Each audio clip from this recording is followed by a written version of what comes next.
ಶುಭೋದಯ, ನಮಸ್ಕಾರ, welcome to Yoyo Kannada. ಬನ್ನಿ ಈಗ ನೋಡೋಣ ಕರುನಾಡಿನ ಪ್ರಮುಖ 5 ಬ್ರೇಕಿಂಗ್ ನ್ಯೂಸ್ಗಳು.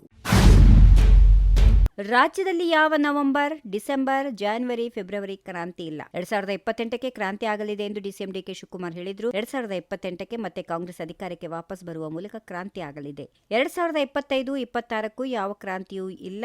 ಮುಂದಿನ ಬಾರಿ ಕಾಂಗ್ರೆಸ್ ಮತ್ತೊಮ್ಮೆ ಅಧಿಕಾರಕ್ಕೆ ಬರುತ್ತದೆ. ಆಕಾಂಕ್ಷಿಗಳಿಗೆ ಏನ್ ಹೇಳಬೇಕೆಂದು ಹೈಕಮಾಂಡ್ ನಿರ್ಧರಿಸುತ್ತೆ ಎಂದರು. 5, 10, 15 ವರ್ಷ ಸಿಎಂ ಆಗಬೇಕು, ಎಷ್ಟು ವರ್ಷ ಸಿಎಂ ಆಗಿರಬೇಕು ಎಂದು ಹೈಕಮಾಂಡ್ ತೀರ್ಮಾನಿಸುತ್ತದೆ. ನಮಗೆ ಹೇಳಿದ ಕೆಲಸವನ್ನ ನಾವು ಮಾಡಿಕೊಂಡು ಹೋಗಬೇಕು. ದೆಹಲಿಯಲ್ಲಿ ಯಾರನ್ನ ಭೇಟಿ ಮಾಡಲ್ಲ. ಪಕ್ಷ ಸಂಘಟನೆ ಬಗ್ಗೆ ಹೈಕಮಾಂಡ್ ನಾಯಕರ ಭೇಟಿ ಆಗುತ್ತೇನೆ. ಪಕ್ಷದ ಚೌಕಟ್ಟು ಬಿಟ್ಟು ನಾನು ಹೋಗುವುದಿಲ್ಲ ಎಂದು ಡಿಕೆ ಶಿವಕುಮಾರ್ ಹೇಳಿದರು. ತಾಂತ್ರಿಕ ಕಾರಣಗಳಿಂದ ಧರ್ಮಸ್ಥಳ ತನಿಖಾ ವರದಿ ವಿಳಂಬವಾಗಿದೆ. ಹೀಗಾಗಿ ವರದಿ ಪಡೆಯುವುದನ್ನ ಕೆಲವು ದಿನಗಳ ಕಾಲ ಮುಂದೂಡಿದ್ದೇವೆ ಎಂದು ಗೃಹ ಸಚಿವ ಡಾಕ್ಟರ್ ಜಿ. ಪರಮೇಶ್ವರ್ ತಿಳಿಸಿದರು. ಧರ್ಮಸ್ಥಳ ಪ್ರಕರಣದ ಎಸ್ಐಟಿ ತನಿಖೆಗೆ ರಾಜ್ಯ ಮಹಿಳಾ ಆಯೋಗದಿಂದ ಅಸಮಾಧಾನ ಕುರಿತಂತೆ ಪ್ರತಿಕ್ರಿಯೆ ನೀಡಿದ ಅವರು, ಮಹಿಳಾ ಆಯೋಗವು ತನಿಖೆ ಮಾಡಿ ಎಂದಿದೆ. ಸಮಗ್ರ ತನಿಖೆ ಆದರೆ ಎಲ್ಲಾ ಮಾಹಿತಿ ಗೊತ್ತಾಗುತ್ತದೆ. ಅದಕ್ಕಾಗಿ ಸಮಯ ಹಿಡಿಯಲಿದೆ. ವರದಿಯನ್ನ ಎಲ್ಲಾ ಆಯಾಮಗಳನ್ನು ನೋಡಿಯೇ ಕೊಡಬೇಕು. ತಾಂತ್ರಿಕ ಕಾರಣಗಳಿಂದ ವಿಳಂಬವಾಗಿದೆ ಎಂದರು. ರಾಜ್ಯದಲ್ಲಿ ಕಾಂಗ್ರೆಸ್ ಸರ್ಕಾರ ಅಧಿಕಾರಕ್ಕೆ ಬಂದ ದಿನದಿಂದ ಇಂದಿನವರೆಗೆ ರೈತ ಪರವಾದ ಒಂದೇ ಒಂದು ಯೋಜನೆಯನ್ನ ರೂಪಿಸಲಿಲ್ಲ. ನೆರೆ ಸಂಕಷ್ಟಿತರಿಗೆ ಪರಿಹಾರ ನೀಡಲಿಲ್ಲ. ಕನಿಷ್ಠ ಪಕ್ಷ ರೈತರ ಸಂಕಷ್ಟಗಳನ್ನ ಆಲಿಸಲಿಲ್ಲ.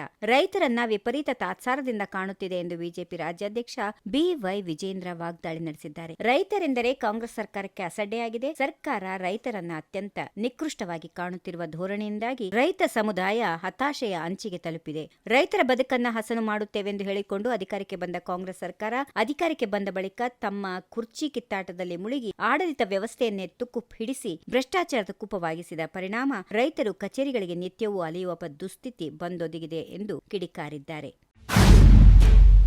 ಮುಖ್ಯಮಂತ್ರಿ ಸಿದ್ದರಾಮಯ್ಯ ಅವರು ಬಿಜೆಪಿ ನಾಯಕ ಪ್ರಹ್ಲಾದ್ ಜೋಶಿ ಅವರನ್ನ ತೀವ್ರವಾಗಿ ಟೀಕಿಸಿದ್ದಾರೆ. ಜೋಶಿ ಅವರು ಜಾರ್ಖಂಡ್ನ ಅಂಕಿಅಂಶಗಳನ್ನು ತಪ್ಪಾಗಿ ಉಲ್ಲೇಖಿಸಿ ಸುಳ್ಳು ಹೇಳುತ್ತಿದ್ದಾರೆ ಹೀಗೆಂದು ಆರೋಪಿಸಿದ್ದಾರೆ. ಕರ್ನಾಟಕದಿಂದ ತೈಲ ಮಾರಾಟ ಕಂಪನಿಗಳಿಗೆ ಎಥೆನಾಲ್ ಹಂಚಿಕೆ 116.30 ಕೋಟಿ ಲೀಟರ್ ಆಗಿದ್ದು 47 ಕೋಟಿ ಲೀಟರ್ ಅಲ್ಲ ಎಂದು ಸ್ಪಷ್ಟಪಡಿಸಿದ್ದಾರೆ. 2024-25ನೇ ಸಾಲಿನಲ್ಲಿ ಕರ್ನಾಟಕದ 46 ಡಿಸ್ಟಿಲರಿಗಳ ಉತ್ಪಾದನಾ ಸಾಮರ್ಥ್ಯ 270 ಕೋಟಿ ಲೀಟರ್ ಇದ್ದರೂ ಹಂಚಿಕೆಯಾಗಿರುವುದು ಕೇವಲ 47 ಕೋಟಿ ಲೀಟರ್ ಮಾತ್ರ.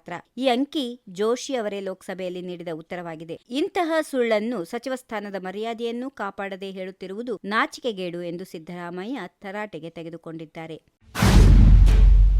ಕಬ್ಬಿನ ದರ ನಿಗದಿ ಬಗ್ಗೆ ಸಿಎಂ ಸಿದ್ದರಾಮಯ್ಯ ಸೂಕ್ತ ನಿರ್ಧಾರ ಕೈಗೊಳ್ಳುತ್ತಾರೆ ಎಂದು ಲೋಕೋಪಯೋಗಿ ಇಲಾಖೆ ಸಚಿವ ಸತೀಶ್ ಜಾರಕಿಹೊಳಿ ತಿಳಿಸಿದ್ದಾರೆ.